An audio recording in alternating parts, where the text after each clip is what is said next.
The dust in Redemption Gulch had a taste. It was a fine, gritty powder the color of rust, and it settled on everything, including the back of Annalise's throat. It tasted of grit and failed prayers, of stale beer from the saloon and the sweat of men who clawed at the earth for a living and found only more rock. For 19 years, Annalise had swallowed that dust, and it had become a part of her, a silence that coated her soul. Her life was a rhythm of thankless chores in the two-room shack she shared with her stepfather, Jebediah. She rose before the sun laid its first pale fingers on the jagged peaks to the east, her hands already raw from the lye soap and the rough-spun cloth.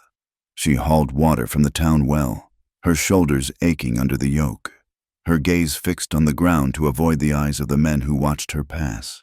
Their looks were a familiar violation, a silent inventory of her form that made her skin crawl.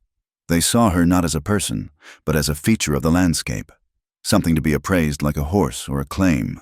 Her mother, dead 7 years now from a fever that swept through the settlement like a brush fire, had been a shield. Without her, Annalise was just another piece of Jebediah's squandered property. He was a man hollowed out by drink and bad luck, his promises as empty as the bottles he left scattered on the floor. He called her a burden, his voice thick with whiskey and resentment, but he relied on the meager peace her servitude provided. She cooked his meals, mended his clothes, and endured his rages. Her spirit walled off behind a fortress of quiet compliance. To speak was to invite a slap. To cry was to invite his scorn. So she learned to be a ghost in her own home, a creature of shadow and duty, her own thoughts a secret territory he could never breach. The whispers followed her through town like stray dogs. When she bought flour at the general store, the merchant's wife would purse her lips, her eyes flicking over Annalise's patched dress.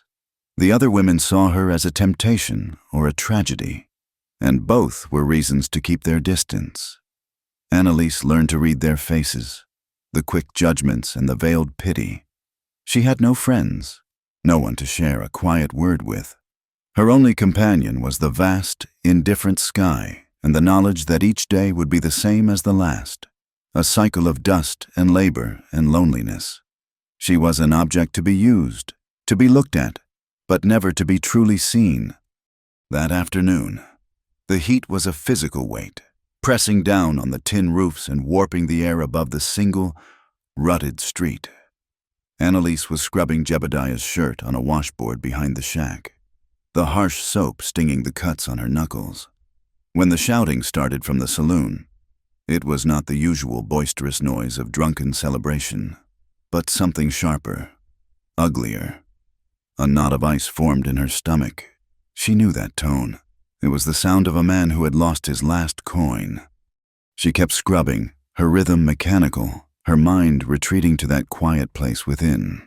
But the saloon doors burst open, and two men stumbled out, their argument spilling into the unforgiving sunlight.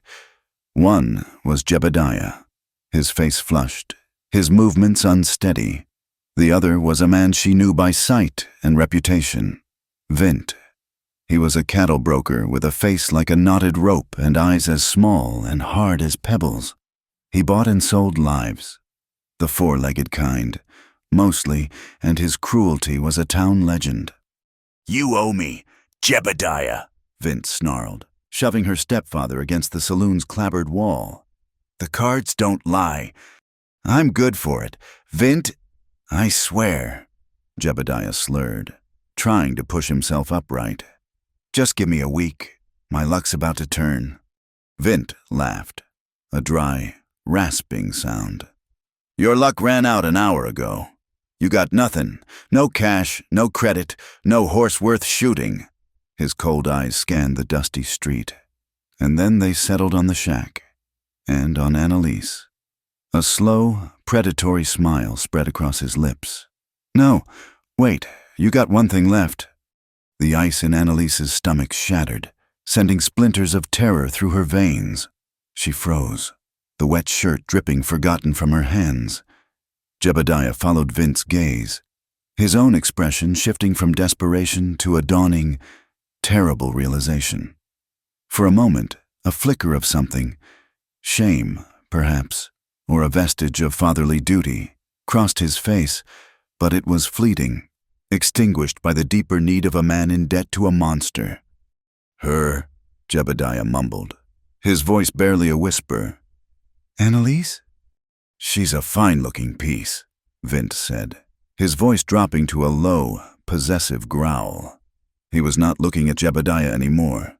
He was looking directly at her, his gaze stripping her bare right there in the open street. "Healthy, strong. I could get a good price for a girl like that up at the Silver Camp. They're starved for company." Annalise's breath caught in her chest. She wanted to run, to scream, to vanish into the earth, but her feet were rooted to the spot. Her limbs turned to lead. This was it, the final humiliation, the thing she had feared in the dark of every night since her mother had gone. Jebediah hesitated, his bloodshot eyes darting between Vint's merciless face and her own frozen terror. He opened his mouth, then closed it. The debt was too big, Vint's temper too short. He straightened himself with a pathetic attempt at dignity. "The debt is settled, then," he declared, his voice a hollow echo of a man's. He did not look at her. He could not. He turned and stumbled back into the darkness of the saloon, leaving her to the wolf at the door. Vint strode toward her, his boots kicking up clouds of red dust. She backed away, her heel hitting the corner of the shack. There was nowhere to go. He grabbed her arm, his fingers digging into her flesh like talons. "Come on, girl. You're my property now." A strangled cry escaped her lips. She twisted, trying to pull away, but he was immensely strong. He dragged her from the relative privacy of the alley and into the main street. A few townspeople had gathered, drawn by the commotion. They watched, their faces a mixture of morbid curiosity and grim acceptance. No one moved to help. No one said a word. She was Jebediah's to trade, and now she was Vint's. This was the law of the Gulch, a law written in desperation and power. He shoved her toward a scrawny pack horse tied to a hitching post. A coarse rope lay coiled on its back. When she fought back, her nails scratching at his wrist, his hand cracked across her face. The blow sent a burst of white light through her vision, and she tasted blood on her lip. The world tilted, her ears ringing. He yanked her arms behind her back with brutal efficiency, the rough fibers of the rope biting into her wrists. He looped another rope around her waist and cinched it to the saddle horn of the pack horse. She was not a passenger. She was cargo. Humiliation burned hotter than the Arizona sun. Her cheek throbbed, a tear cutting a clean path through the grime on her face. He swung himself onto his own horse, a big, mean-looking bay, and took the pack horse's lead rope. "Get up," he grunted, giving the rope a sharp tug. She stumbled, her legs refusing to cooperate. He tugged again, harder this time, and she fell to her knees in the dust. A smattering of laughter came from the saloon porch. Vint cursed and dismounted, hauling her to her feet with a grunt. He gave her a vicious shove forward. "Walk, or I'll drag you." And so they left Redemption Gulch. Annalise walked, tethered like an animal, her bare feet stumbling over sharp rocks and hot sand. Her hair had come loose from its braid, sticking to the sweat and blood on her face. Every step was an agony of shame and fear. She was a spectacle, a warning. This is what happens to a woman with no one to protect her. The sun began its slow descent, painting the western sky in brutal shades of orange and purple. The heat finally began to relent, but the chill that settled over Annalise had nothing to do with the temperature. Vint let her ride the pack horse then, slung sideways over the sacks, her hands still bound. The position was awkward and painful, every jolt of the horse's gait sending a shock through her bruised body. He became talkative as the miles stretched on, his voice a gravelly monologue that grated on her raw nerves. "Paid a high price for you, girl, but it's an investment. The men at the Nightfall mine, they'll pay double, triple, maybe. A fresh face like yours, they'll be lining up. You'll earn your keep. Don't you worry." He chuckled, a sound like stones grinding together. Might even sample the goods myself first. A man's got a right to test what's his. Annalise closed her eyes, her stomach churning with bile. She tried to retreat into that silent place in her mind, but his words were poison, seeping through the cracks in her fortress. She could feel his gaze on her even when his back was turned, a physical weight that made her feel dirty, used, and utterly disposable. The landscape around them was as unforgiving as her captor, a vast expanse of cracked earth, skeletal cacti, and distant, barren mesas. It was a land that swallowed people whole, and she felt herself being devoured. They had been traveling for hours, the only sounds the clop of hooves and Vince's occasional crude remarks. When another rider appeared on the horizon, he came from the south, a lone figure moving with an unhurried, steady pace. As he drew closer, she could see he was leading 2 horses behind his own, fine-looking animals that moved with a graceful, powerful stride. Vint reined in his horse, his hand dropping instinctively to the pistol at his hip. He watched the stranger approach, his eyes narrowed with suspicion. The man was tall in the saddle, his shoulders broad under a simple, dust-covered shirt. He wore a wide-brimmed hat that shadowed his face, but as he came to a stop, a respectful 20 feet away, he pushed it back slightly. His face was weathered by the sun, with lines etched around his eyes. They were calm, steady eyes, and they took in the scene before him without a flicker of surprise or alarm. They registered Vint, the horses, and finally, they rested on Annalise. But his gaze was different. It was not appraising, not hungry. It was a look that simply saw. It saw the ropes, the blood on her lip, the despair in her posture. "That's far enough, friend," Vint called out, his voice sharp. "State your business." The stranger's gaze shifted back to Vint. "Just passing through," he said. His voice was quiet, but it carried in the still air. It was a low, even baritone, with no hint of threat. "Saw your pack horse was overloaded." Vint bristled. "My horse and my cargo are my concern. Ride on." The stranger did not move. His eyes drifted back to Annalise. That's a hard way to travel for a woman. "She's tougher than she looks," Vint sneered. "Besides, what I do with my property is my business." The word hung in the air between them. Property. The stranger's expression did not change, but a stillness settled over him. A quiet intensity that was more intimidating than any overt threat. "You have a bill of sale for that property?" he asked, his tone still level. "I want it fair and square." Vint spat. "From her stepfather. Now, I'm telling you for the last time, move along before you get hurt." The stranger ignored the threat completely. He looked from Vint's mean-spirited face to the fine horses he was leading.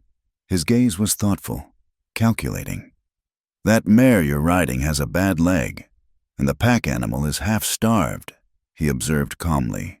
"They won't make it to the mountains in 2 days." He paused, then gestured with his head to the 2 horses he was leading. "Those 2 will strong stock, bred for this country." Vint's eyes widened slightly as he took a proper look at the stranger's horses. He was a broker, after all. He knew quality when he saw it. They were beautiful animals, a deep chestnut and a powerful buckskin, their coats gleaming even under a layer of trail dust. They were worth a small fortune. "What's your point?" Vint asked, his greed warring with his suspicion. "Your girl," the stranger said simply. "I'll trade you these 2 for her." Annalise's head snapped up. She stared at the stranger, her mind reeling. Traded again, from one owner to another? The hope that had flickered for a brief, insane moment was instantly extinguished, replaced by a new kind of dread. This man was quieter, calmer, but what did that matter? He was still a man, and he was trying to buy her. Vint stared, dumbfounded. Then he burst out laughing. "2 prime horses for a used-up saloon girl. You're either a fool or you're crazy." "I'll add the horse I'm riding," the stranger said, his voice unwavering. "A strong stud. 3 horses for the girl. That's my offer." Vint's laughter died in his throat. 3 horses. 3 magnificent animals for a girl he had won on a bluff. The men at the mining camp would pay well, but not that well. This was a deal of a lifetime. The greed in his eyes was a raw, naked thing. He looked at Annalise, then back at the horses, his mind working furiously. This stranger was clearly a fool, and Vint had never passed up the chance to profit from a fool. "You got a deal," Vint said, a grin splitting his face. He swung down from his horse. "She's all yours." He untied the lead rope from his saddle and tossed it to the ground. Then he dismounted and began untying the ropes that bound Annalise to the pack horse. He was rough, his hands yanking at the knots. When she was free from the horse, he gave her a hard shove toward the stranger. She stumbled forward, her wrists still tied behind her, and caught herself before she fell. The stranger did not move from his saddle. He watched as Vint eagerly took the lead ropes of the 3 prize horses. "Pleasure doing business with you, friend." Vint cackled, tipping his hat with mock politeness. He did not give Annalise a second glance as he turned and rode off, leading his new wealth into the growing twilight.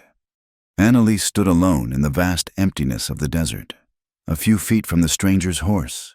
She was trembling, every muscle in her body tensed for the next blow. The next violation, he had paid a king's ransom for her. The price would be high. She squeezed her eyes shut, waiting. Silence. The only sound was the soft snort of his horse and the whisper of the wind. She dared to open her eyes. He was still in the saddle, watching her. His face was unreadable in the deep shadows of his hat brim. "He's gone," the stranger said, his voice just as quiet as before. She said nothing, only trembled. "I'm not going to hurt you," he continued.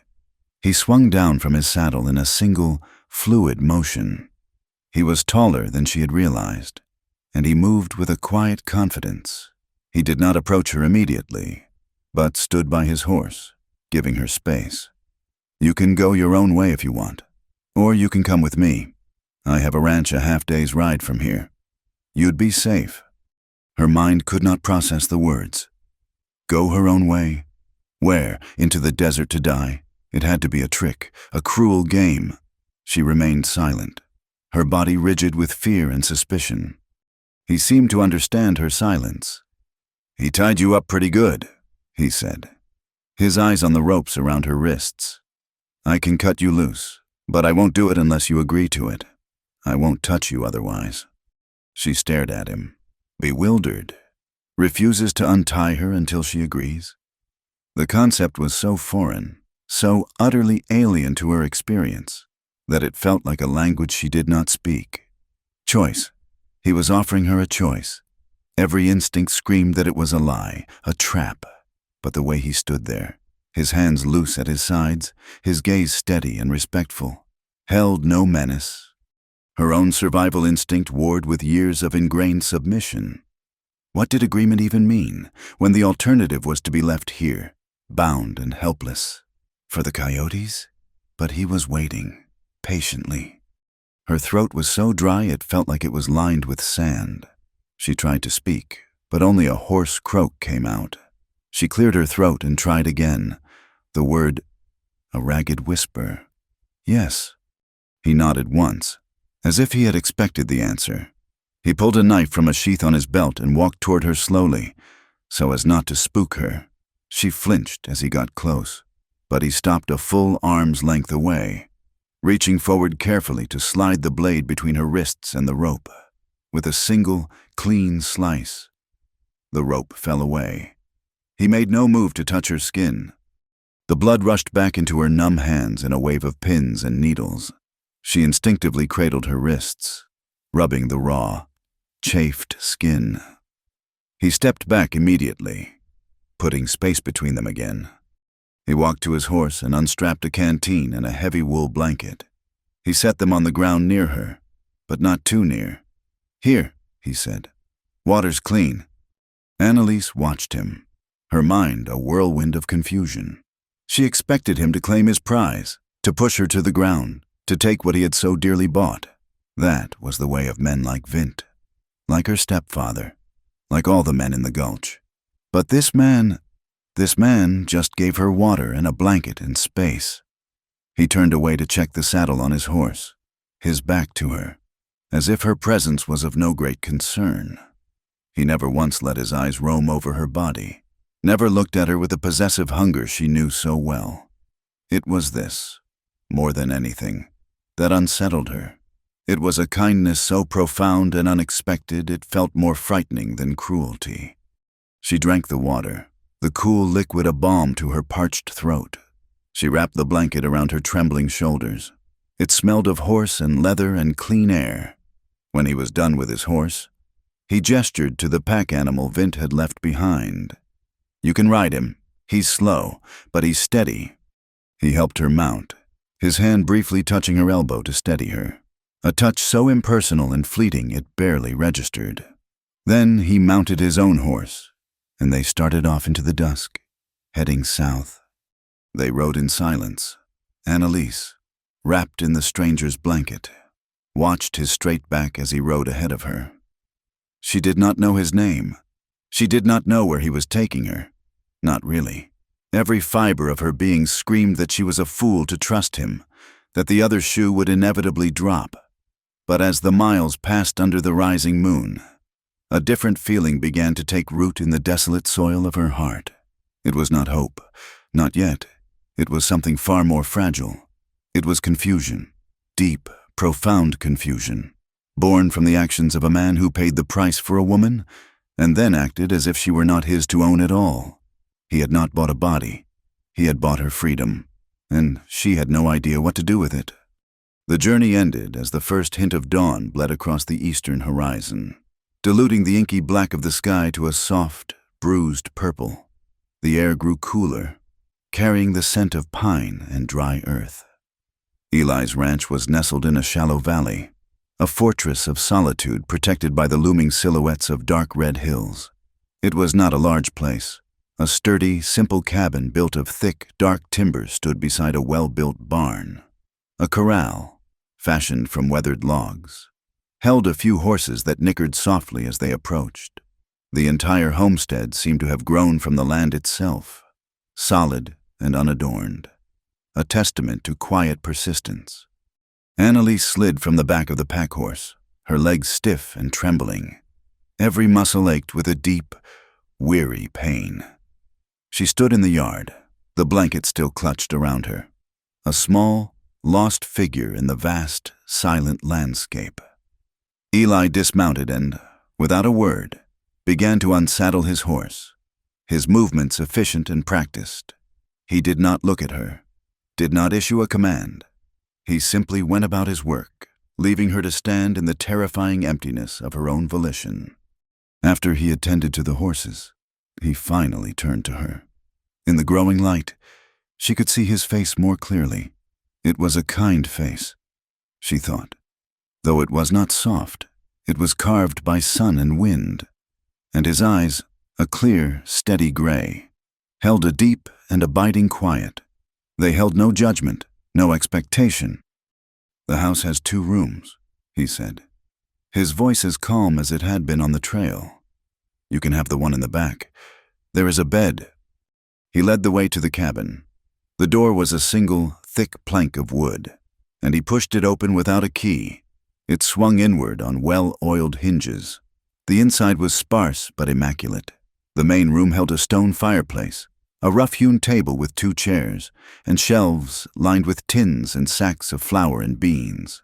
A fire was laid in the hearth, ready to be lit. Everything was in its place, clean and ordered. It was a space of profound and deliberate solitude. He pointed to a door at the back of the room. "That's yours. There are some clothes on the chest. They belong to my sister. They might be a bit big, but they are clean." Annalise moved toward the door as if in a dream, her hand hovering over the wooden latch. She expected him to follow, to stand in the doorway and watch her, to establish his ownership of this space, and by extension, of her. But he did not. He turned back to the fireplace, striking a match and setting the kindling alight. She slipped into the room and gently closed the door behind her. There was no lock. She ran her fingers over the smooth wood where a bolt should have been and felt a fresh wave of panic. An unlocked door was not a symbol of freedom to her. It was a symbol of access. It meant he could enter whenever he pleased. The room was small, containing only a narrow bed with a patchwork quilt, a small wooden chest, and a single window that looked out onto the rising hills. Folded neatly on the chest was a set of clothes, a simple cotton chemise, a sturdy brown skirt, and a homespun blouse. They were plain, worn soft with washing, and utterly devoid of ornamentation. They were the clothes of a woman who worked, who lived. Annalise touched the fabric, a strange ache filling her chest.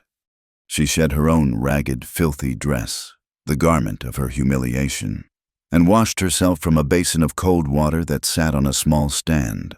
The water was shockingly cold, but it felt like a baptism, washing away the dust and blood and the lingering feel of Vince's hands. She put on the clean clothes. They were indeed too large, loose at the waist and long in the sleeves. But the clean, soft cotton against her skin was a comfort so profound it almost made her weep. She felt covered, shielded. For the first time in as long as she could remember, she felt like her body was her own. Exhaustion finally overwhelmed her fear. She lay down on the bed, pulling the heavy quilt over herself, and curled into a tight ball. She listened for his footsteps, for the creak of the door, for any sign that the kindness was a ruse. But the only sounds were the crackle of the new fire and the low sigh of the wind outside. For the first time, she slept without fear of a drunken hand fumbling for her in the dark. When she awoke, the sun was high in the sky, streaming through the small window. The cabin was silent. For a long moment, she lay perfectly still, her heart pounding. Had he left? Had it all been a dream? She crept to the door and eased it open. The main room was empty. A pot of coffee sat on the hearth, still warm, and a plate with a piece of cornbread was on the table. For her. She ate standing up, her eyes darting around the room, still half expecting him to appear and demand payment for the food. But he did not come. Cautiously, she stepped outside. Eli was in the corral, mending a section of the fence. He worked with a quiet, focused economy of motion, his hands strong and sure as he knotted the leather straps.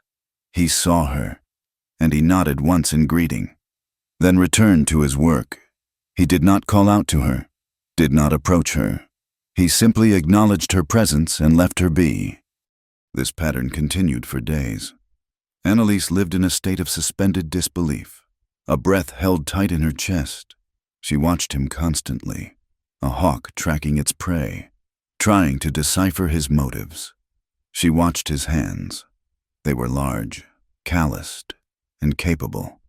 They could soothe a spooked horse with a single, gentle stroke, or split a log with one powerful swing of an axe. But they never once moved toward her.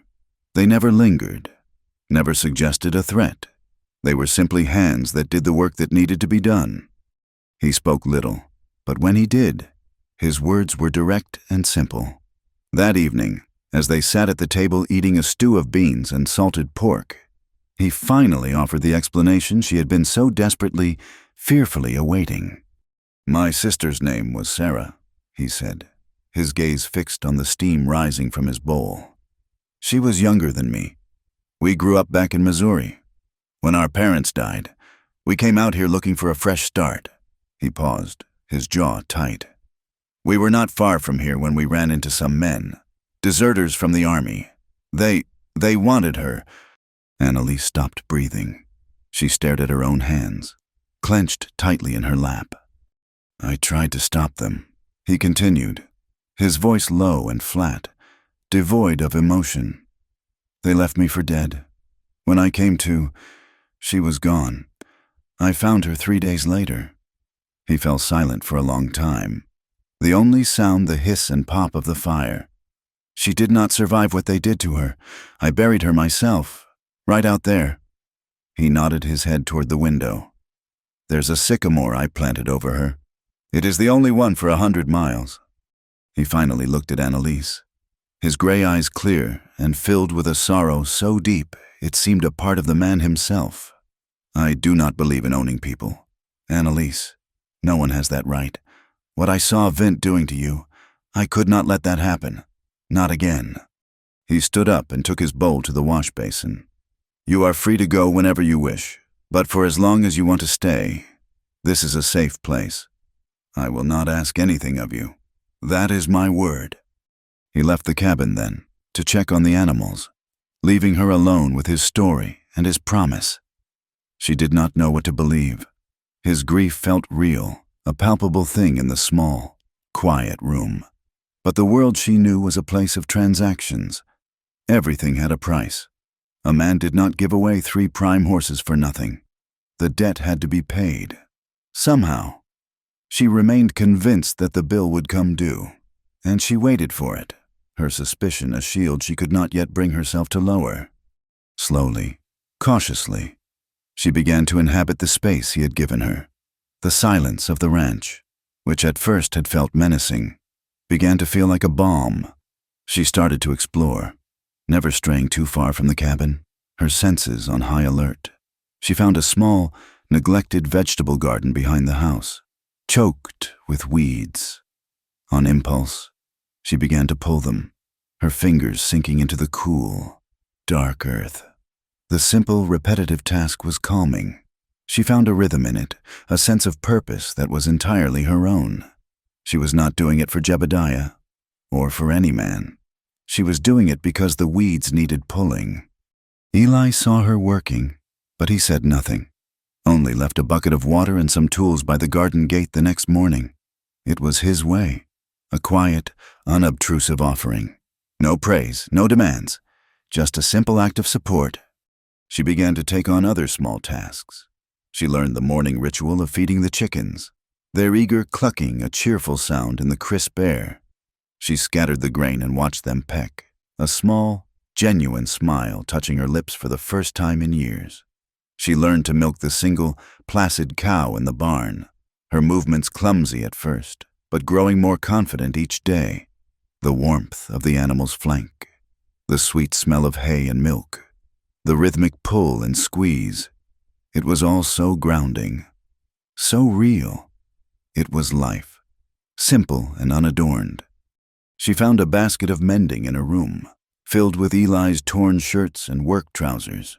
She sat by the window in the afternoons, the needle and thread a familiar comfort in her hands. As she stitched the rough fabric, she found a strange peace.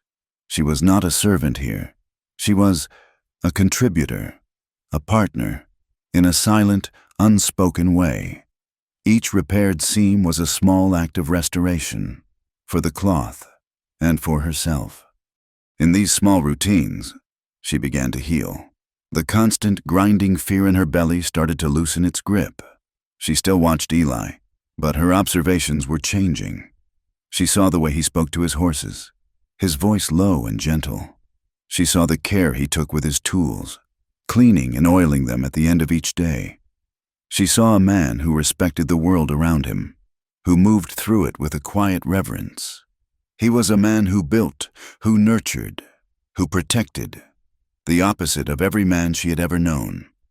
But the scars of her past were not so easily erased. They were etched deep into her soul, a landscape of trauma waiting for a trigger. It came one night in late summer, in the form of a thunderstorm. The day had been unnaturally still and hot, the air thick and heavy. As evening fell, the sky to the west turned a bruised, angry purple.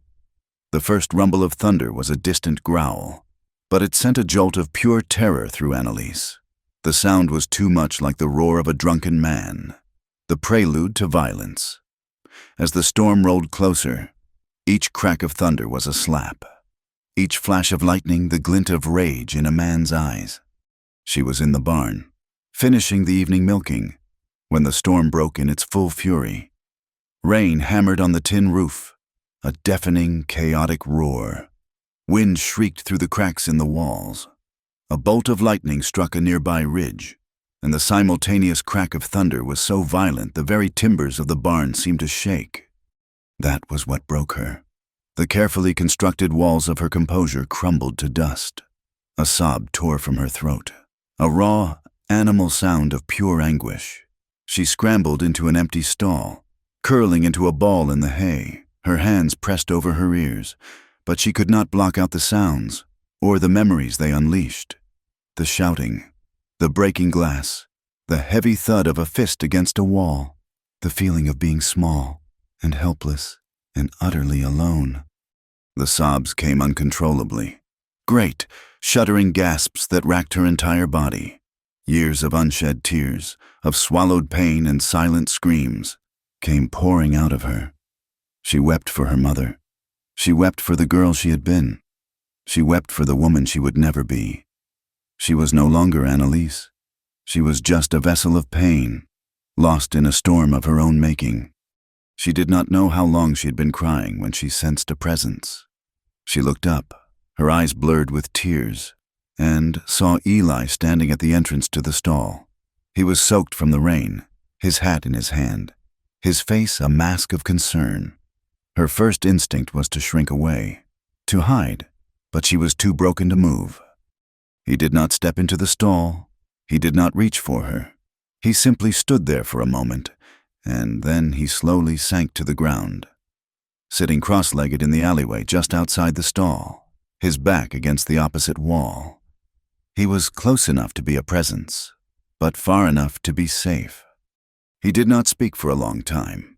He just sat there with her in the roaring darkness of the barn, a quiet, unmovable anchor in her storm. He let her cry until the violent sobs subsided into ragged, exhausted whimpers. When she was finally quiet, her breath catching in her throat, he spoke, his voice barely rising above the drumming of the rain. "The silence is the hardest part. After," he said, "when the noise stops, you keep waiting to hear their voice, their footsteps. But there is just quiet, and the quiet is louder than any storm." He was not talking about her. He was talking about his sister. He was sharing his own grief, laying it down in the space between them as a bridge. "I buried Sarah under that sycamore tree," he went on, his gaze distant. "I thought that by putting her in the ground, I could put the pain there too, but grief is not like that. It is a seed. You plant it, and it grows right up inside you. It becomes a part of you." He looked over at her, his gray eyes holding a profound understanding. "You cannot cut it out. You can only learn to live with it, to give it a name, to sit with it in the dark until the storm passes." His words were a gentle hand, stroking the raw, wounded parts of her soul. He understood. He truly understood the landscape of loss.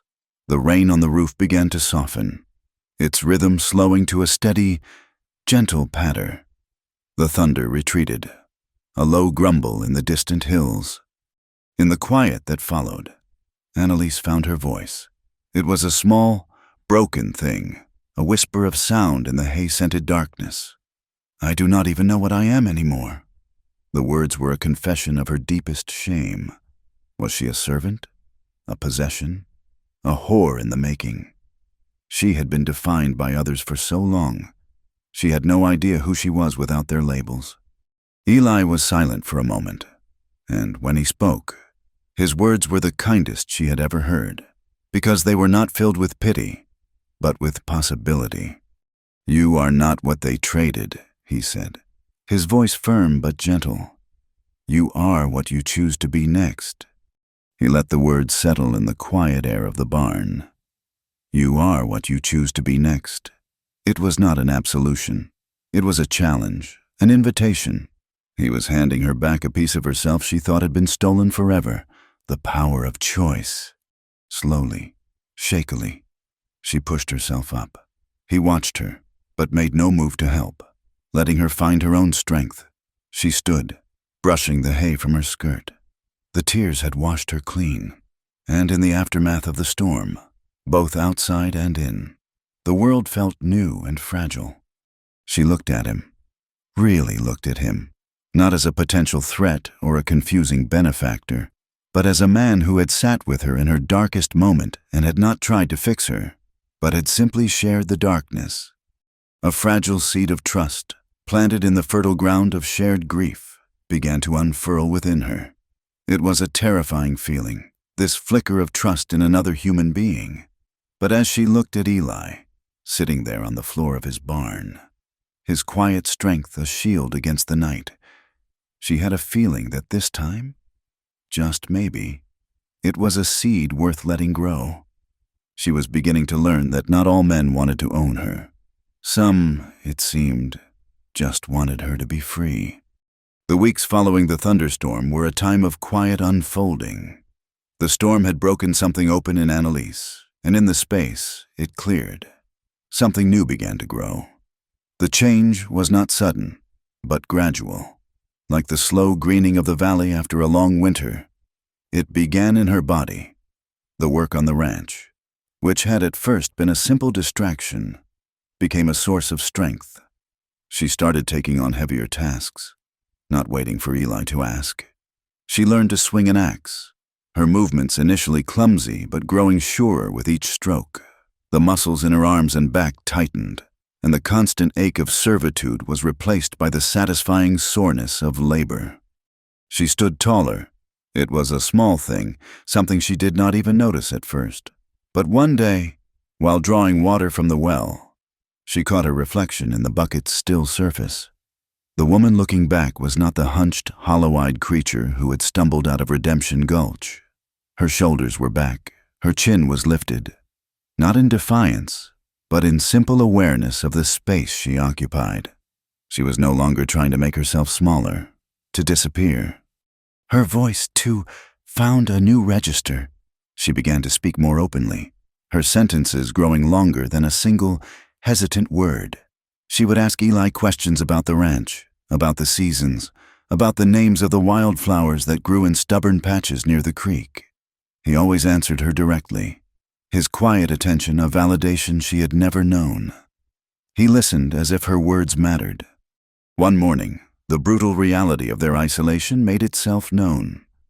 They awoke to a scene of carnage near the small sheep pen. A cougar, drawn by the scent of livestock, had come down from the hills in the night. 2 ewes lay dead, their bodies torn. Eli's face was grim as he surveyed the damage, his jaw set in a hard line. He spent the morning reinforcing the pen, his silence heavier than usual. That afternoon, he took a long rifle down from the pegs above the fireplace. He checked the action, his movements economical and precise.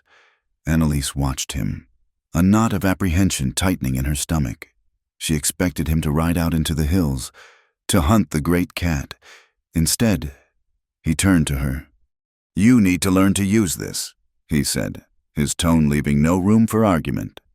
Fear warred with a strange flicker of curiosity. A gun was a man's tool, an instrument of violence and power. She had only ever seen them used to threaten, to intimidate, to kill. I cannot," she stammered. "You can," he replied, his gray eyes steady. "I am not always here. The ranch is remote. A threat can come from anywhere. You need to be able to protect yourself, to protect this place." He led her to a clearing a good distance from the cabin. Setting up an old tin can on a fence post, he showed her how to hold the rifle, how to brace its heavy wooden stock against her shoulder.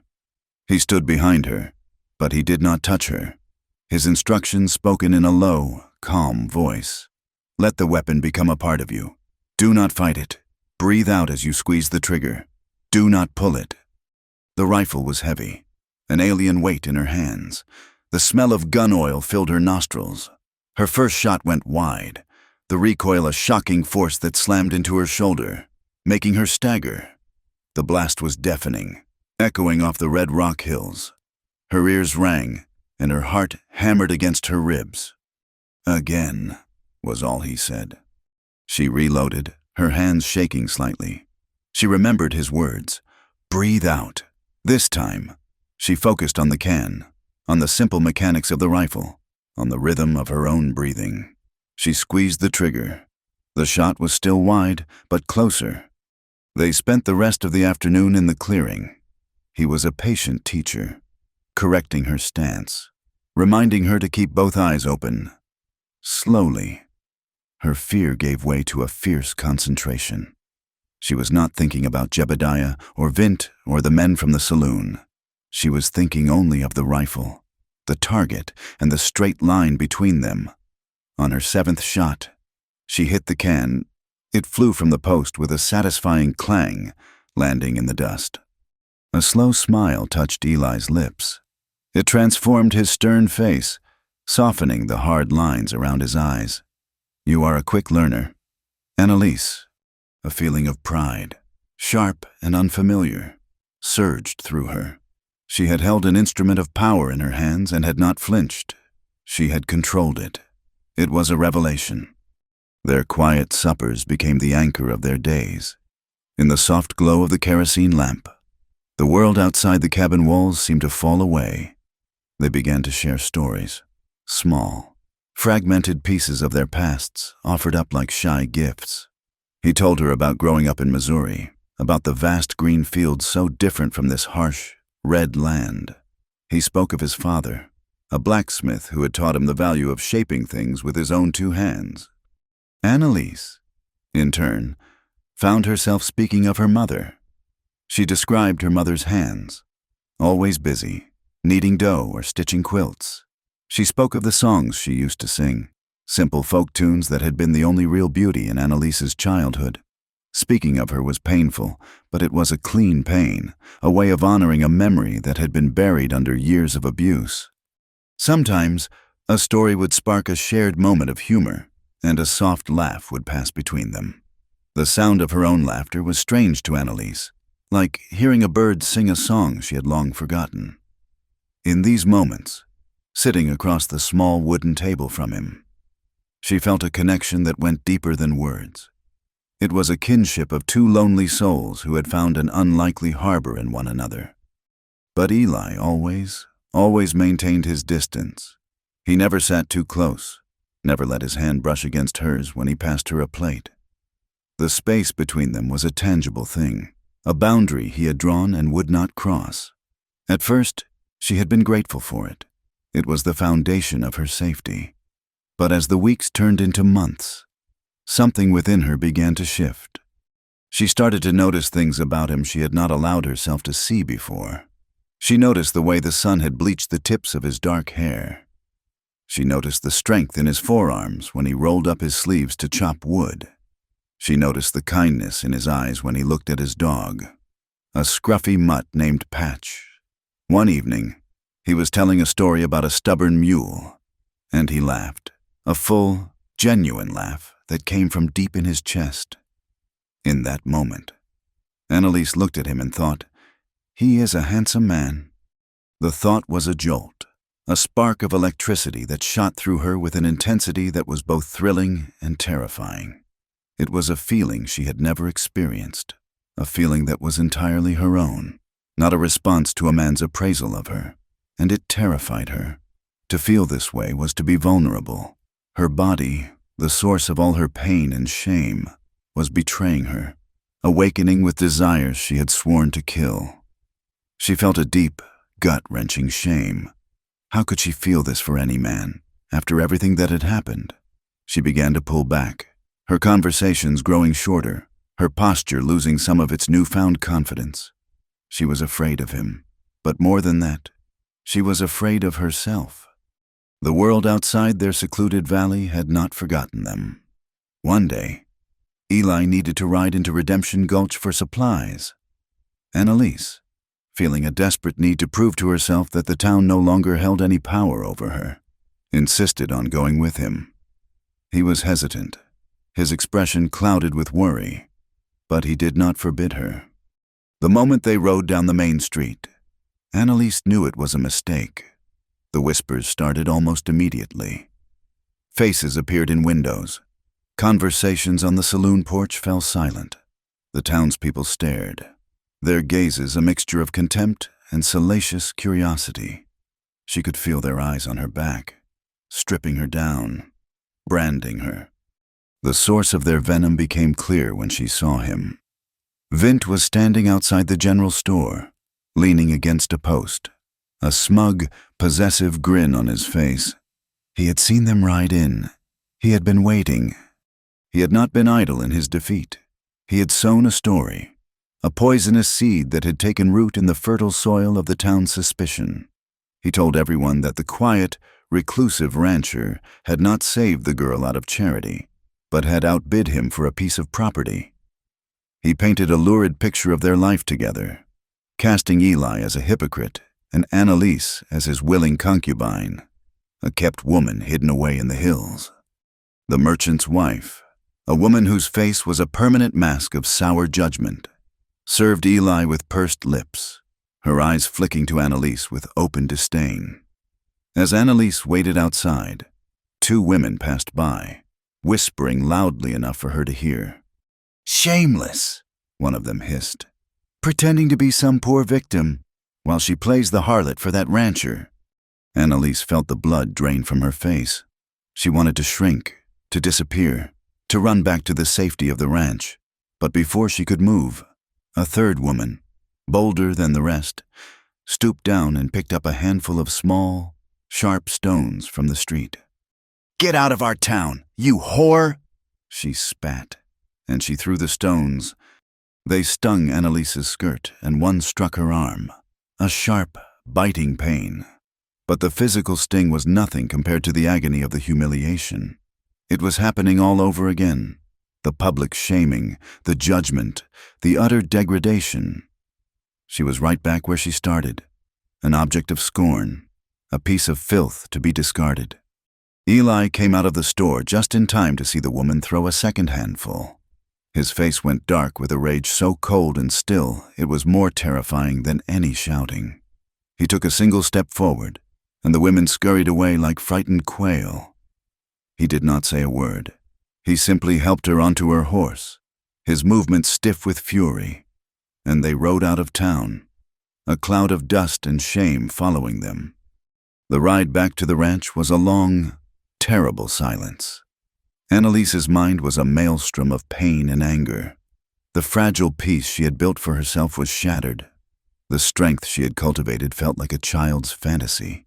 In the eyes of the world, she was still exactly what Vint had called her.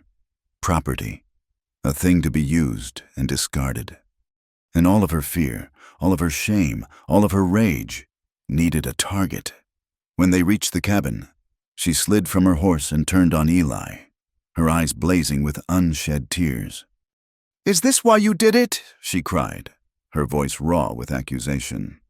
"Was this the plan all along, to save the poor, helpless girl so you could feel righteous? So you could feel like a good man while the whole world thinks I am your whore?" She was lashing out, striking at the one person who had shown her kindness, because he was the only one there. Her words were cruel, unfair, and born of a pain so deep she could not see straight. "You parade me in front of them, knowing what they would say.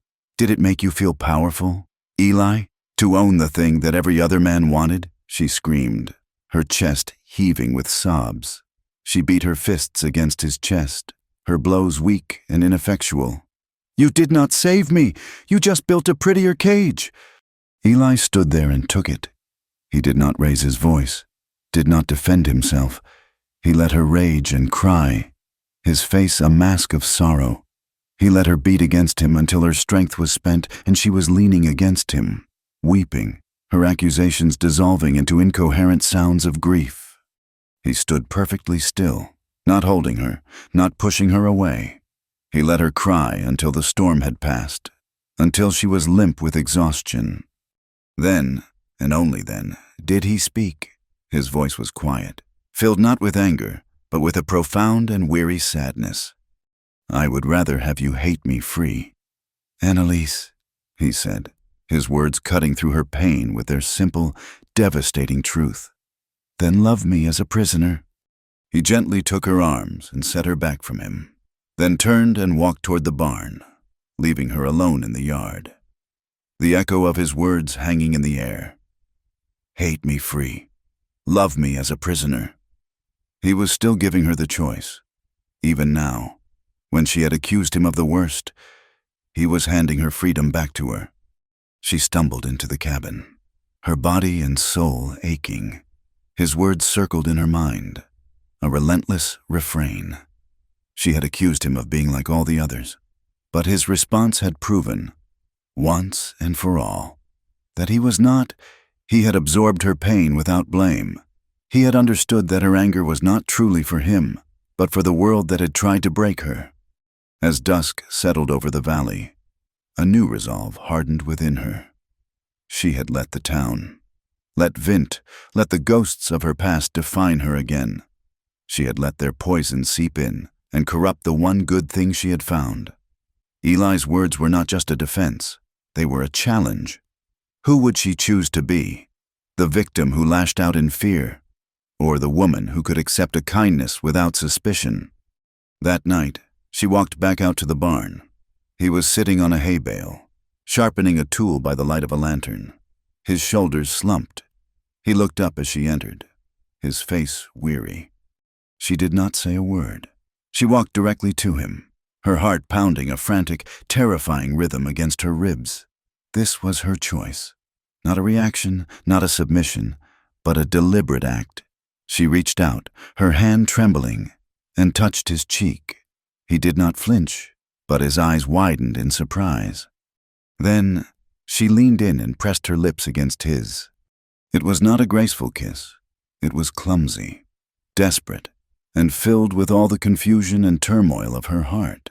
It was the first kiss she had ever given, the first she had ever chosen. For a breathtaking second, he was still, and then his hand came up to rest gently on her arm. And then he pulled back. He did it slowly, gently, his eyes filled with an emotion she could not name. It was not rejection. It was something far more complex, something that ached with a tenderness that broke her heart.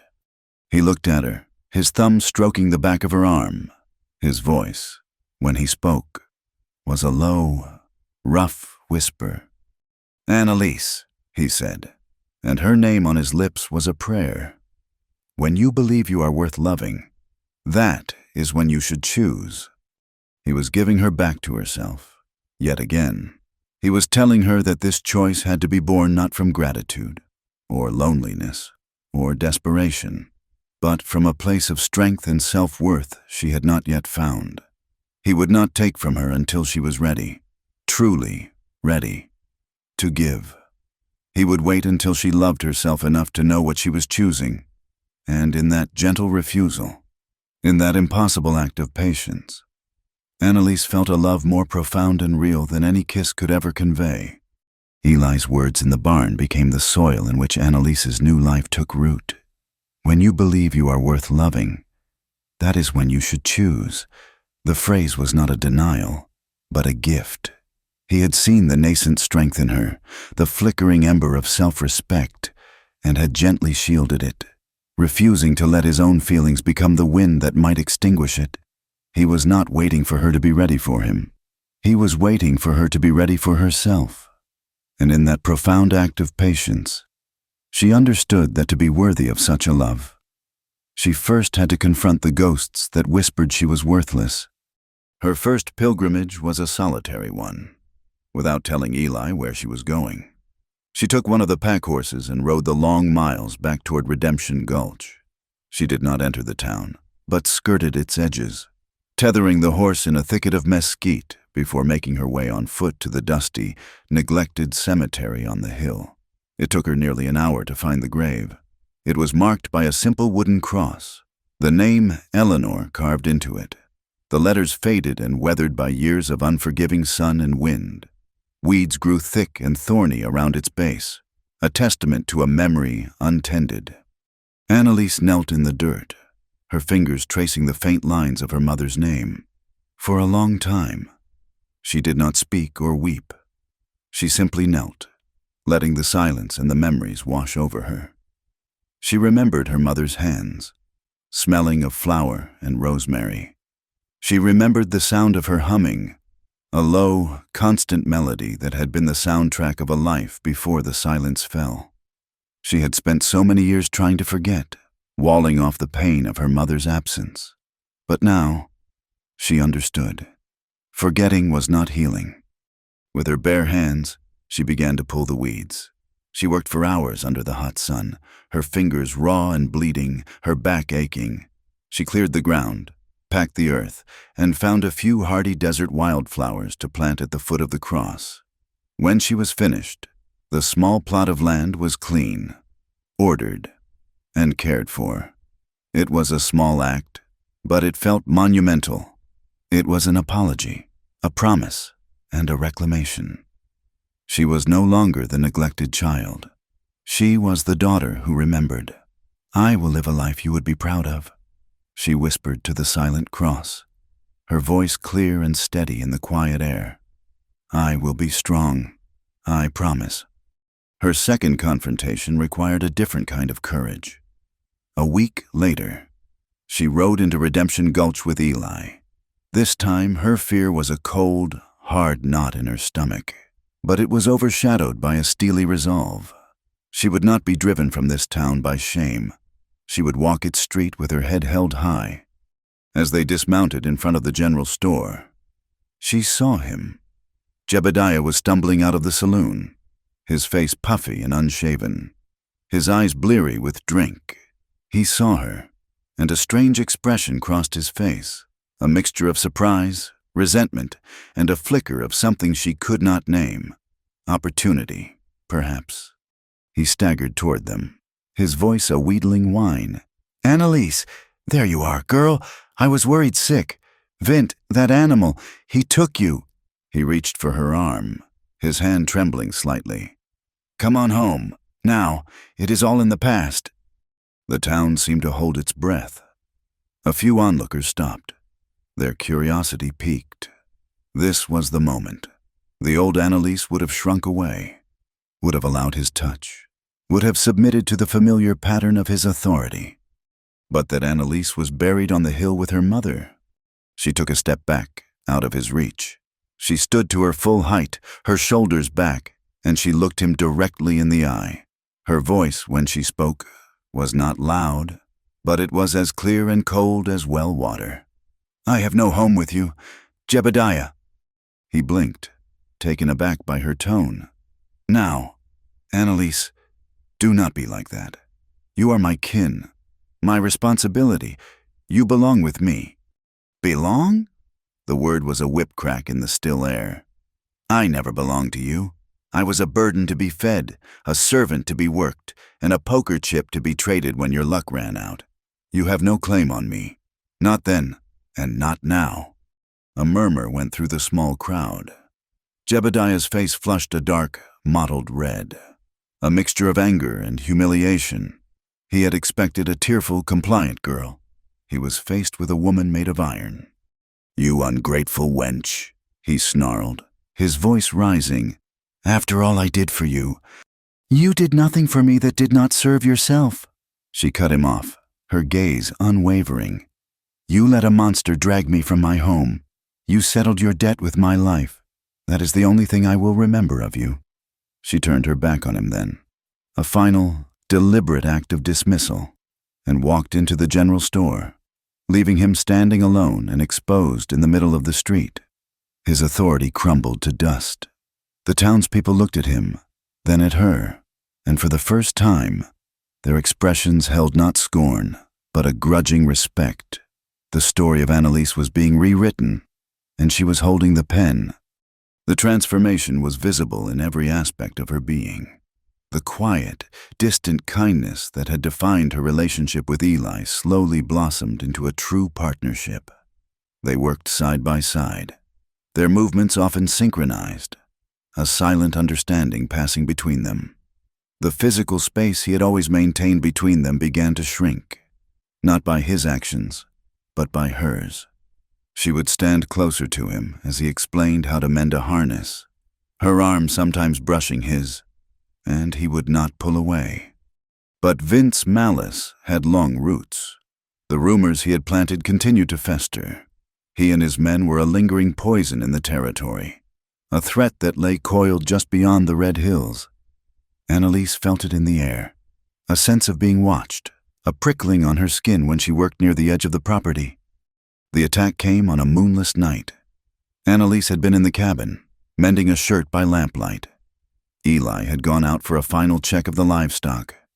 She heard a sound, not loud but wrong, a scuffle, a muffled curse, followed by a heavy, sickening thud, and then an unnatural silence. Patch, Eli's dog, began to bark frantically from inside the cabin.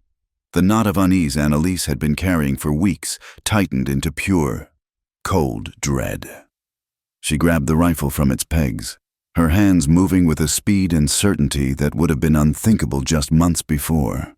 Her heart hammered against her ribs, but her mind was icily clear.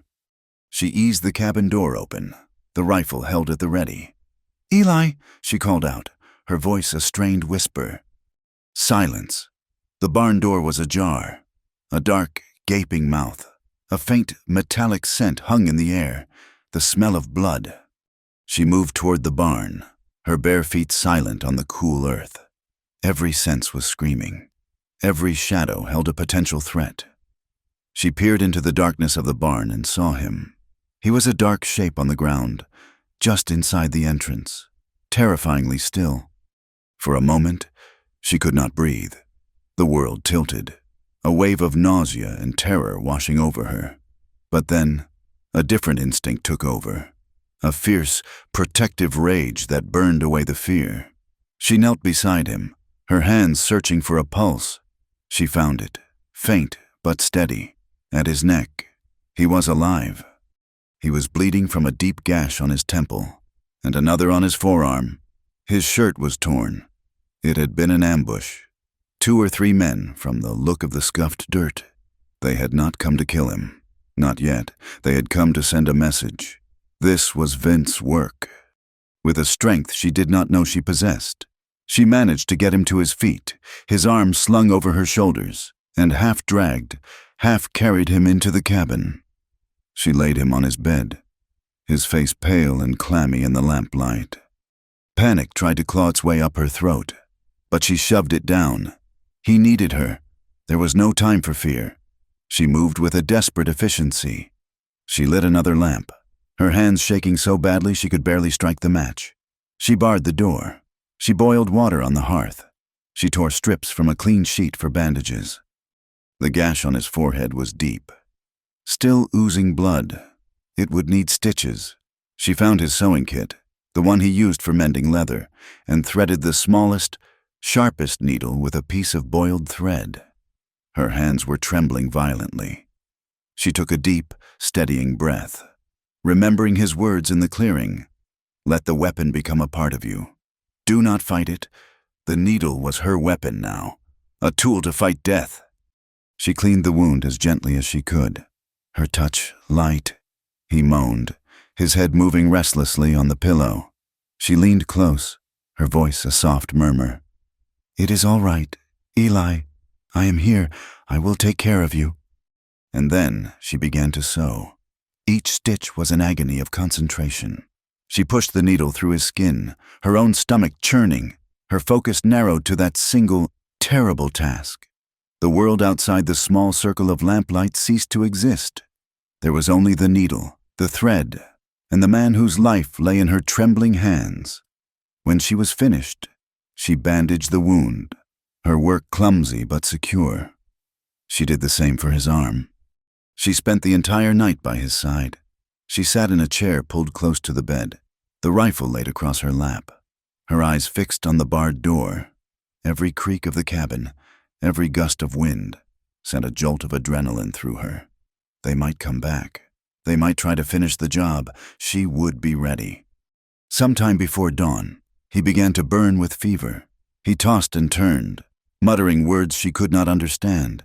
She bathed his face with a cool, damp cloth, her heart aching with a helplessness she had not felt in a long time. She could stitch a wound. She could stand guard with a rifle, but she could not fight a fever. In his delirium, he reached out, his hand fumbling for hers. She took it, his skin hot and dry against her own. His eyes flickered open, but they were unfocused, looking at something she could not see. He seemed to be looking at her, and through her. All at once, he whispered her name, his voice a dry rasp. "Annalise." "I am here, Eli," she said softly, leaning closer. A faint, sad smile touched his lips. He was in another place, another time, speaking a truth his conscious mind kept guarded. Never touched her, he mumbled, his words slurring together. So beautiful, like a wild hawk. You cannot cage a hawk. He paused, his breath catching. She was never mine to take. His grip tightened on her hand, a surprising surge of strength. His eyes seemed to focus on her for a fleeting, lucid moment, filled with a desperate, heartbreaking intensity. But always mine to love. The word struck her with the force of a physical blow. A single, silent tear slid down her cheek, then another. She began to weep, her body shaking with quiet, racking sobs. She wept for his pain, for his impossible honor. She wept with a sorrow so deep it felt like it was carving a new space inside her, a hollow place that only his love could fill. And she wept with a hope so fierce and bright it was almost painful, a light in the darkest night of her soul. He loved her. He had always loved her. When his fever finally broke with the dawn, he fell into a deep, healing sleep. Annalise did not rest. She rose from her chair, her body stiff and sore, and moved to the floor. She sat with her back against his bed, the rifle still across her lap, a silent, sleepless guardian. In the days that followed, as Eli slowly healed, Annalise became a different woman. The softness that had begun to grow around her hardened into tempered steel. Her grief and fear were forged into a cold, focused purpose. He had protected her from the world. Now, she would protect him from it. Her love was not a passive, gentle thing. It was a call to arms. She began to prepare the ranch as if for war. She checked every inch of the fencing, repairing weak spots, reinforcing the gate to the corral. She took Eli's tools to the grinding stone, sharpening the axes and knives until they held a razor's edge. She was no longer just a contributor to the ranch. She was its defender. She also began to ride. Every day, she took one of the horses and pushed it, riding harder and faster than she ever had before. She learned the contours of the land, the hidden ravines and the fastest routes through the hills. She rode not for pleasure, but for purpose. She was training herself, honing her body and her will. If Vince's men came back, she would not be trapped. She would be able to ride for help. She would be able to outrun them. She would be able to fight. She was no longer the woman who was traded. She was the woman who would protect what was hers. And as she looked at Eli, sleeping in his bed, his face slowly losing its pallor, she knew that this ranch, this life, and this man were hers to defend. Vince's brutality had failed, so he turned to a more insidious weapon, the law. He did not come himself. He sent a man with a tin star and a weary, sun-beaten face. Sheriff Brody arrived at the ranch 2 weeks after the attack, his horse kicking up a cloud of dust that seemed to carry the taint of Redemption Gulch with it. He found Eli repairing the corral gate, his movements still stiff, a healing scar stark against his temple. Annalise was nearby, stacking firewood, her rifle leaning against the woodpile, never out of reach. The sheriff dismounted, his eyes taking in the scene with a practiced neutrality. He looked at Eli's healing wounds, at the rifle, at the quiet, domestic order of the ranch. He was a man caught between his duty and his conscience, and it showed in the lines around his mouth. "Eli," he began, his voice a gravelly monotone, "I have got an official complaint here, filed by Mr. Vint. He claims you stole his property." He did not look at Annalise as he said it, but the word property hung in the air like a noose. Eli stopped his work, turning slowly to face the lawman. His face was a mask of cold fury. "Annalise is not property. According to Vint, he has a bill of sale, of a sort," the sheriff clarified, looking uncomfortable. "A gambling debt, settled by her stepfather. In this territory, that is a binding contract. He claims you took her from him by force." I took her from him because he had her tied to a horse like an animal and was planning to sell her to a mining camp," Eli stated, his voice dangerously low. "If that is a crime, then the law is an ass." Sheriff Brody sighed, removing his hat and wiping a sleeve across his sweaty brow. "Maybe so, but it is the law I am sworn to uphold. The town is on Vint's side. They are talking. You know how it is. He is a man of business. And you are, well, you keep to yourself. It makes folks nervous." He finally glanced at Annalise, his expression a mixture of pity and professional distance. "The circuit judge is due in 3 days. He will hear the claim. Vint wants the girl back. The judge will want to see proof that your claim is stronger than his. If you cannot provide it, you will have to release her." Release her. The words were a vile echo of her past. To be passed from hand to hand, her fate decided by men in a dusty room. The cold dread that washed over her was quickly consumed by a white-hot flame of anger. After the sheriff had gone, a heavy silence fell between them. Eli stared out at the red hills, his hands clenched into fists at his sides. "I will not let him take you," he said, his voice a low growl. "I will take you north, into the mountains. We can disappear." Annalise walked over to him, stopping in front of him so he had to look at her. His eyes were stormy with a protective rage that was both fierce and, she realized, misdirected. He wanted to shield her, to hide her away. He was still trying to be her savior. "No," she said, her voice calm and resolute. He looked at her, confused. "Annalise, you heard him. The town is against us. The law is a sham. They will not listen to you." "Then I will make them listen," she replied, her chin held high. "I have been running and hiding my whole life. Eli, in my stepfather's house, in my own mind. I am done running. This is not your fight to win for me. This is my truth to tell. I will go to that hearing. I will stand before that judge, and I will defend myself." He saw the iron in her spine, the unshakable certainty in her eyes. This was not the broken girl he had found in the desert. This was the woman who had stitched his wounds in the dark, the woman who had confronted her past and had begun to build a future. To deny her this was to deny her the very freedom he had fought to give her. His anger slowly subsided, replaced by a look of profound, aching respect. "All right, Annalise," he said softly. "We will do it your way." The next 2 days were a blur of tense preparation, but Annalise knew that her word against Vince would not be enough.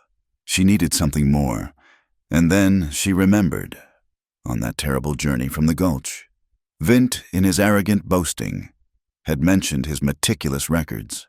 Every head of cattle, every dollar, every girl, he had bragged. "It is all in my ledger. A man of business has to keep his books straight." The ledger, the thought electrified her. If she could find it, she would have more than her word. She would have his... That night, she told Eli her plan. He refused, flatly. It was too dangerous, but she was immovable. "You cannot go," she said simply. "They know you. They are watching you. But me, I am just a ghost to them. I can slip in and out before they even know I am there." Reluctantly, he agreed. He gave her his quietest horse and a small, sharp knife. Just after midnight, she rode toward Redemption Gulch, a shadow moving through a landscape of deeper shadows. She tethered the horse well outside of town and crept in on foot, her heart a frantic drum against her ribs. Vint, she knew, kept a room above the saloon. She prayed he was out carousing, his mind fogged with cheap whiskey. She slipped into the alley behind the saloon, finding the rickety back stairs that led to the rooms above. The wood groaned under her light weight. She reached his door and held her breath, listening. A low, rumbling snore came from within. He was there, asleep. Panic flared, but she forced it down. There was no other way. She slid the knife into the crack of the door, working it against the simple lock. It was a trick Eli had taught her for opening jammed crates. After a tense, agonizing minute. She felt the latch give way with a soft click. She eased the door open and slipped inside. The room smelled of stale liquor and unwashed linen.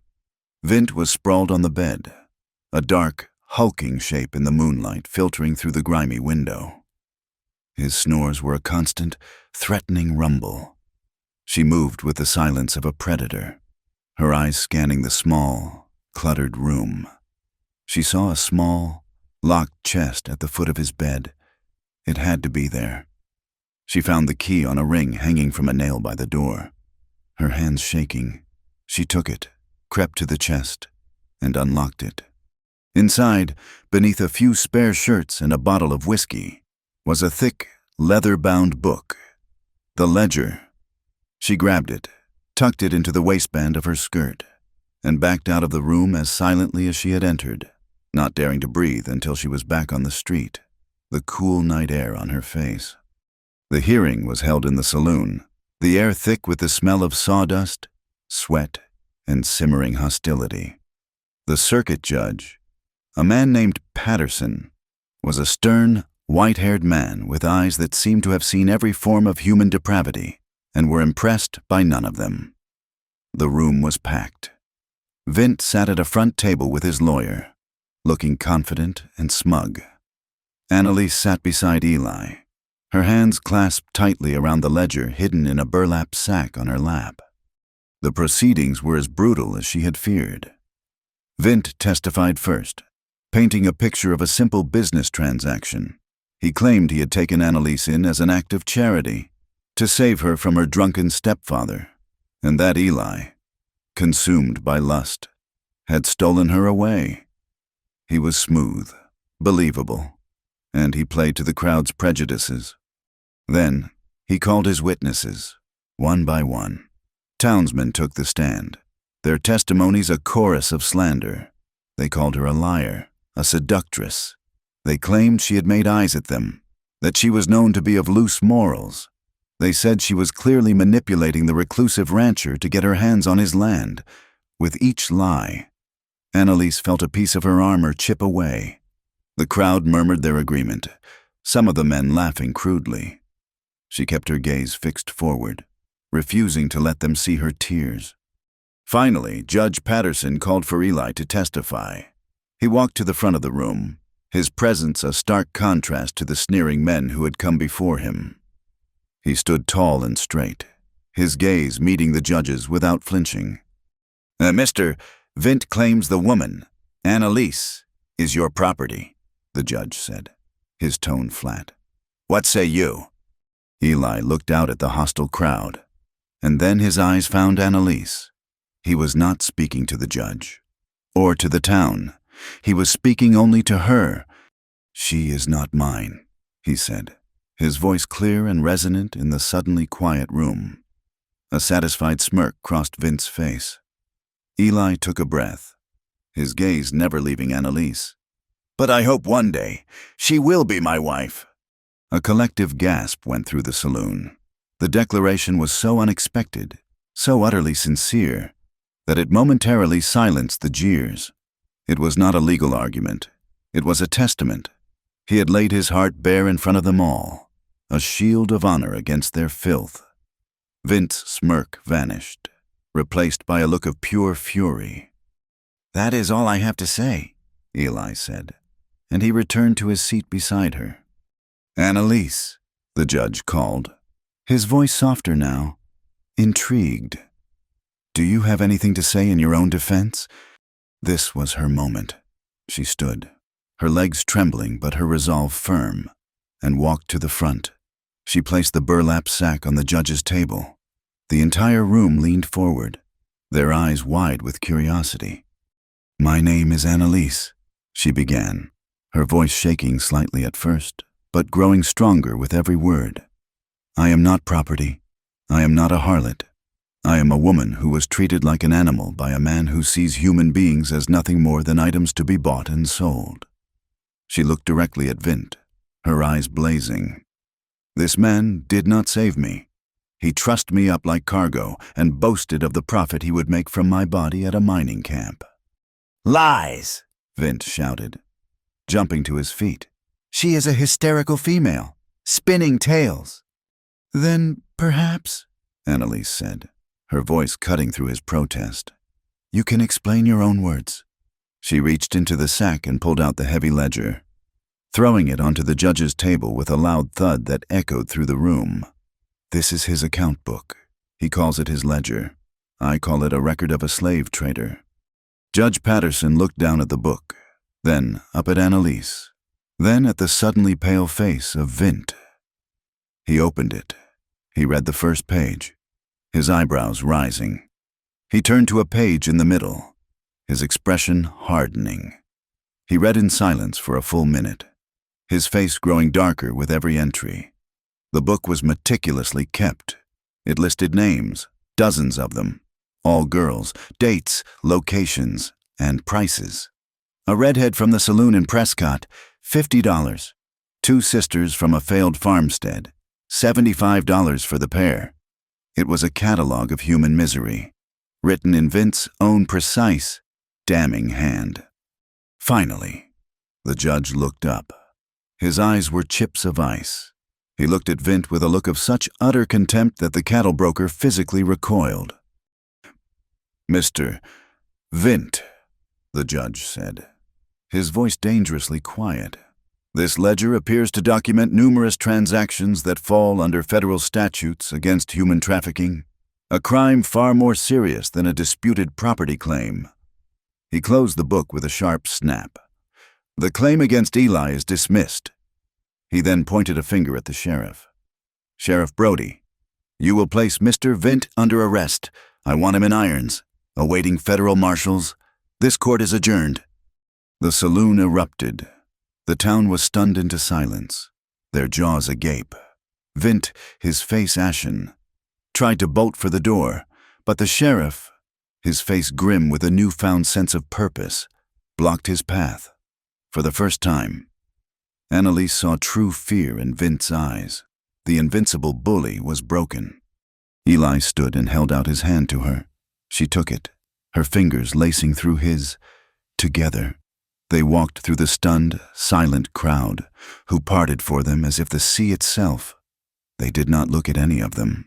They walked out of the saloon and into the clean, bright sunlight, hand in hand. They were not lovers, not yet, but they were survivors. They were partners.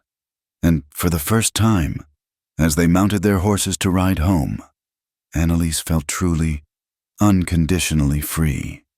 That night, the air was cool and sweet, and the sky was a vast canopy of stars. They did not speak of the trial. There was no need. The victory was a quiet, settled thing between them. After their supper, Eli went outside, and Annalise followed him. He was standing by the sycamore tree he had planted for his sister, his hand resting on its smooth, pale bark. Annalise came and stood beside him, her shoulder brushing against his. For a long time, they just stood in the comfortable silence, looking out at the dark, sleeping land. The ranch was safe. They were safe. She had faced down her demons and won. She had looked into the abyss of her past and had not fallen. She finally understood what Eli had been waiting for.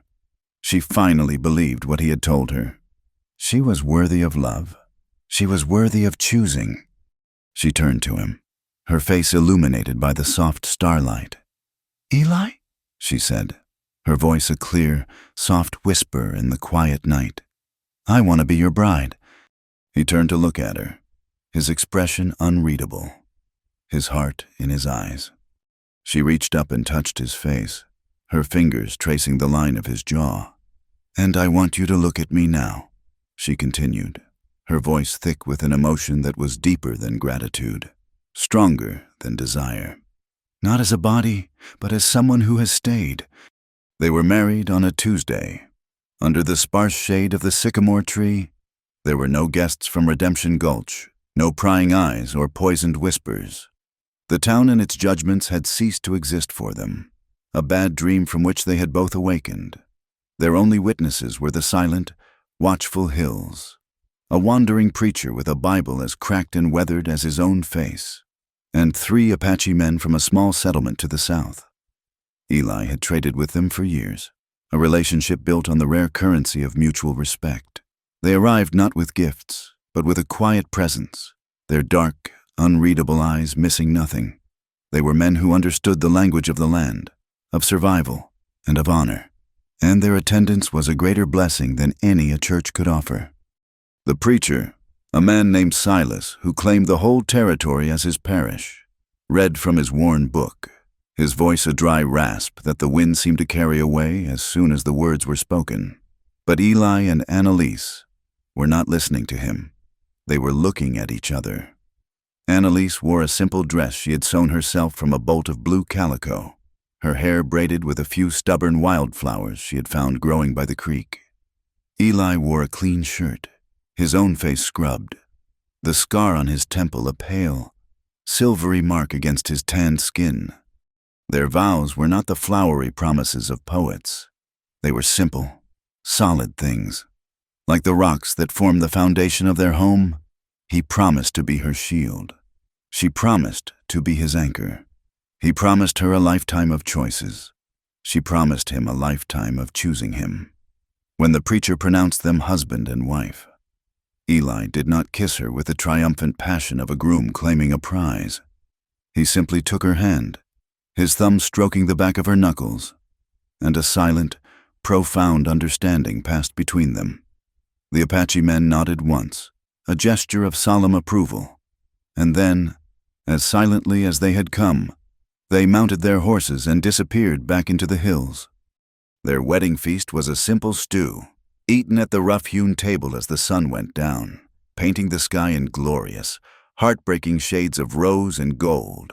They spoke little, their conversation the easy, comfortable shorthand of two people who had already shared everything that mattered.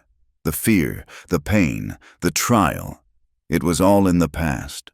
Tonight was the first night of the rest of their lives. As Annalise washed the dishes, her hands moving in the warm, soapy water, she felt a tremor of fear, a ghost of her old anxieties. She had confronted her stepfather, faced down a lynch mob in a saloon, and stolen a ledger from a sleeping monster. But the thought of the night ahead, of the intimacy she had invited, was a different kind of challenge. It was a threshold she had to cross not with courage, but with trust. When she entered the small bedroom, Eli was already there, standing by the window, looking out at the star-dusted sky. He had lit a single lamp, its flame casting a soft, golden glow that softened the hard edges of the room. He had taken off his boots and his shirt, and in the dim light, she could see the network of older, faded scars that mapped his back, a silent testament to a life of hardship she was only just beginning to understand. He turned as she entered, and the look on his face was one of such tender, nervous reverence that it stole her breath away. There was no lust in his eyes, no hunger. There was only a profound, patient love. He did not move toward her, but waited, giving her the space to choose. Even now, slowly, her heart a fluttering bird in her chest, she went to him. She stopped just before him, her hands clasped in front of her. "Eli," she whispered, her voice barely audible. "Annalise," he answered, his own voice thick with emotion. She reached up, her fingers trembling, and began to unbraid her hair. The wild flowers fell to the floor, their scent a faint, sweet perfume in the quiet room. She shook her head, and her hair tumbled down over her shoulders, a dark cascade in the lamplight. It was an act of surrender, of unveiling. He raised his hand, his movements slow and deliberate, as if he were afraid she might startle and bolt. He did not touch her body, but gently cupped her face, his calloused thumbs stroking her cheeks. His touch was not possessive. It was a question. It was a prayer. She leaned into his touch, closing her eyes, and a single tear of pure, unadulterated relief slid down her cheek. This was not a transaction. This was a homecoming. Their first night as husband and wife was a slow, quiet discovery. It was a conversation spoken not with words, but with hesitant touches and gentle caresses. It was shy and tender and full of an emotion so profound it left no room for urgency. Each touch was a healing balm on an old wound. He kissed the scar on her lip where Vint had struck her, and the memory lost its power. She traced the pale line on his temple, and her fingers promised that he would never be left undefended again. There was no taking, only giving. There was no ownership, only a shared, sacred presence. In the quiet darkness of their small cabin, surrounded by the vast, indifferent wilderness, two broken souls came together and began to make each other whole. The weeks that followed were filled with the peaceful, satisfying rhythm of work. Together, they began to restore the ranch, not just to what it had been, but to what it could be. They cleared a patch of land near the creek and planted a small grove of cottonwood saplings, a legacy for a future they were now building together. They bought a dozen new lambs, their bleating a cheerful, vibrant sound that brought a new energy to the quiet valley. They were not just surviving anymore. They were thriving. Annalise found that she smiled more often, laughed more easily. The sound of it no longer felt foreign. Eli, too, seemed to shed a layer of his solitary weariness. He would watch her as she worked in her garden, a soft, private smile on his face, a look of quiet wonder, as if he still could not quite believe she was real.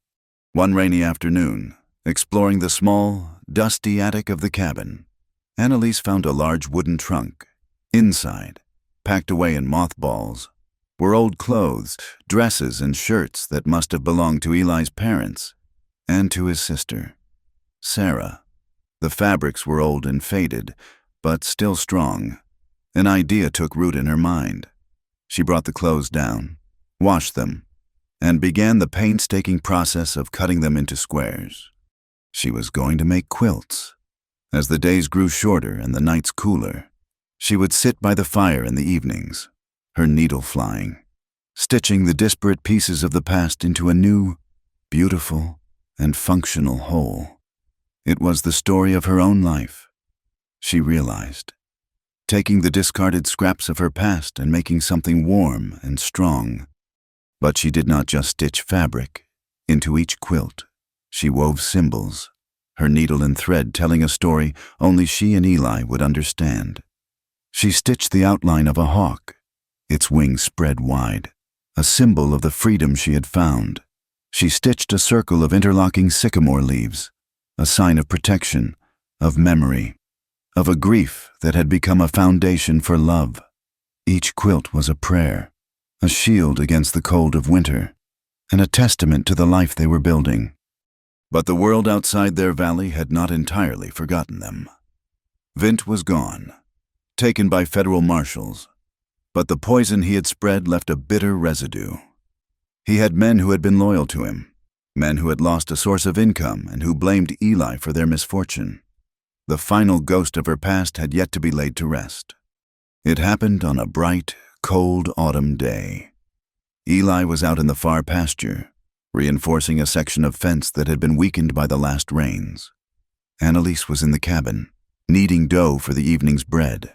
When she heard it, it began as a low rumble, a distant vibration she felt in the soles of her feet. Then it grew, a sound like a thunderstorm, but the sky was a clear, brilliant blue. A stampede. She ran to the door, her heart leaping into her throat.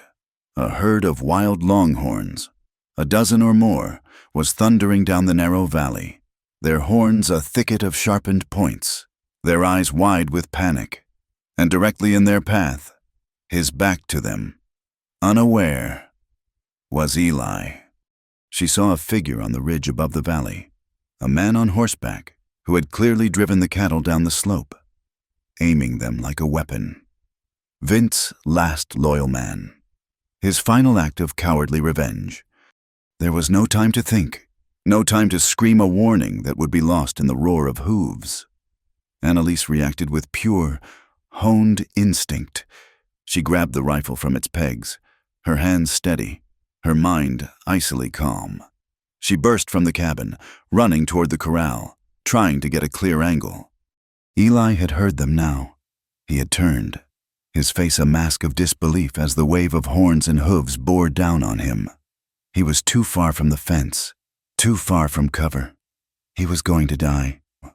Annalise dropped to one knee, bracing the rifle against her shoulder, just as he had taught her. She did not aim for the man on the ridge. He was too far, and revenge would not save her husband. She aimed for the leader of the herd, a massive, brindle-colored bull, its head low, its powerful legs churning up the earth. Breathe out as you squeeze the trigger. The world narrowed to the rifle sight, the bull's charging form, and the man she loved. She fired. The crack of the rifle was sharp and clean. The lead bull faltered, its front legs buckling. It went down in a cloud of dust, a tumbling mountain of flesh and bone. The cattle directly behind it crashed into their fallen leader, stumbling, turning, their panicked momentum broken. The herd split, veering away from the obstacle, thundering past Eli on both sides, their horns missing him by inches. And then they were gone, their panicked bellows fading into the distance. Silence descended on the valley, a silence so profound it rang in her ears. Annalise did not move. She stayed on one knee, the rifle still pressed to her shoulder, until she saw Eli push himself to his feet, unharmed. Only then did the strength go out of her. The rifle fell from her numb fingers. She began to tremble, her body shaking with the violent aftershock of adrenaline and terror. Eli ran to her, his face pale. He dropped to his knees in front of her, gathering her into his arms. He was shaking as badly as she was. He buried his face in her hair, his voice a ragged whisper. "Annalise, you saved me. You saved my life." She clung to him, her hands gripping his shirt, her body racked with shudders. She held him, feeling the solid, living warmth of him, the steady beat of his heart against her own. She held him, and a fierce, primal power surged through her. A rage and a love so intertwined they were one and the same. She looked up, past his shoulder, to the empty ridge where the man had been. He was gone, but it did not matter. Nothing mattered but the man in her arms. She pulled back slightly, looking into his eyes, her own gaze blazing. "No one," she whispered, her voice a low, trembling growl of pure, unshakable conviction, "takes what is mine anymore." In the final, golden light of that evening, after the trembling had stopped and a profound, exhausted peace had settled over them, Eli took her hand and led her to the sycamore tree. He had a block of cedar wood and his carving knife. He braced the wood against the tree and began to carve, the blade moving with a sure, steady hand. He carved her name, Annalise. The letters were deep and clean. He took a hammer and a nail and fixed the carved plaque to a sturdy cedar post he had set in the ground years before, right beside the tree he had planted for his sister. One name for the woman he had lost, and one for the woman he had found. He stepped back, his arm sliding around her waist, pulling her close. "This land," he said, his voice quiet, his gaze sweeping over the valley, the hills, the vast, empty sky, has always waited for something worth keeping. As the sun dipped below the horizon, setting the world on fire, Annalise leaned her head against his shoulder. She looked out at the harsh, wide land that had once been her prison. It was not a gentle land. It was a land of dust and rock, of predators and storms. But it was her land, her home. She looked at the sycamore, its leaves whispering in the evening breeze. She looked at her name, carved in wood, a permanent declaration of her presence, of her belonging. And she knew, with a certainty that settled deep in her bones, that she was no longer what they had traded. She was the woman who was saved and had chosen to stay. Thank you for joining us around the campfire for this story. We would love for you to comment with where you are listening from to connect with fellow travelers. Please subscribe to the Wild West Campfire channel and share your thoughts on the story in English.